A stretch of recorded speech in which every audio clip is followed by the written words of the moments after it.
Assalamualaikum warahmatullahi wabarakatuh. Saya Nurul Komariah, calon guru penggerak angkatan 5 dari SDN Sukorame 4 Kota Kediri.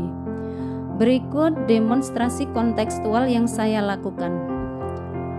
Raden Mas Suwardi Suryaningrat lahir di Yogyakarta 2 Mei 1889, lebih dikenal dengan nama Ki Hajar Dewantara.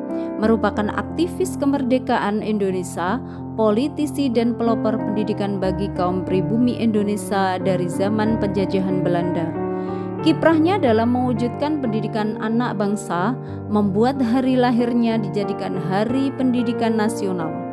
Didirikannya pendidikan taman siswa bertujuan memberikan kesempatan dan hak pendidikan yang sama bagi para pribumi Indonesia seperti yang dimiliki para priayi atau orang-orang Belanda. Pendidikan dan pengajaran menurut Ki Hajar Dewantara. Pengajaran merupakan salah satu bagian dari pendidikan. Pengajaran adalah proses pendidikan dengan cara memberi ilmu atau berfaedah untuk kecakapan hidup peserta didik secara lahir maupun batin.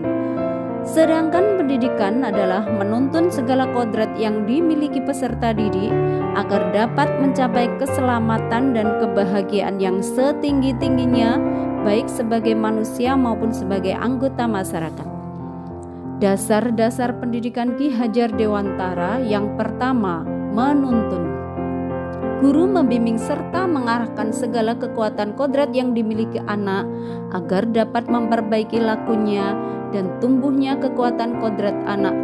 Seorang pamong memberikan tuntunan dan arahan agar anak tidak kehilangan arah dan membahayakan dirinya.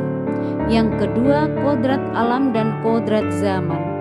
Kodrat alam berkaitan dengan sifat dan bentuk lingkungan di mana anak berada, sedangkan kodrat zaman berkaitan dengan isi dan irama. Maksudnya, muatan atau konten yang diadopsi tidak bertentangan dengan nilai-nilai kemanusiaan dan tetap mengutamakan kearifan lokal budaya Indonesia. Yang ketiga, budi pekerti. Ki Hajar Dewantara menjelaskan bahwa budi pekerti merupakan perpaduan antara cipta karsa sehingga menciptakan karya. Dalam pembentukan karakter, keluargalah menjadi tempat yang utama untuk melatih kecerdasan budi pekerti. Yang keempat, menghamba pada siswa. Pendidikan harus berpusat kepada siswa dengan melihat berbagai karakteristik siswa sehingga terwujudlah merdeka belajar. Trilogi pendidikan. Yang pertama, Ingarso Sung Tulodo. Guru ketika di depan memberi teladan. Ing madya mangun karso. Ketika di tengah-tengah guru dapat membangun semangat.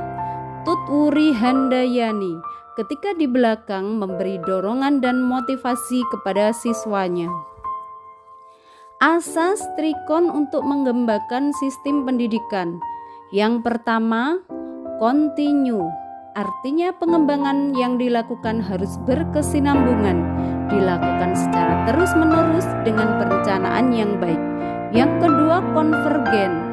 Artinya pengembangan yang dilakukan dapat mengambil dari berbagai sumber di luar, bahkan dari praktik di luar negeri. Yang ketiga, konsentris. Artinya pengembangan pendidikan yang dilakukan harus tetap berdasarkan karakter budaya sebagai pusatnya. Pendidik sebagai petani atau tukang kebun dan anak seperti biji tumbuhan yang disemai. Meskipun benih itu bagus dan berkualitas, namun jika ditanam di tanah yang tandus, tidak akan tumbuh dengan baik. Sehingga sebagai pendidik, kita harus menuntun anak pada kodratnya dengan baik, agar berkembang secara optimal. Implementasi yang saya lakukan di sekolah adalah yang pertama, pembiasaan literasi sebelum pembelajaran.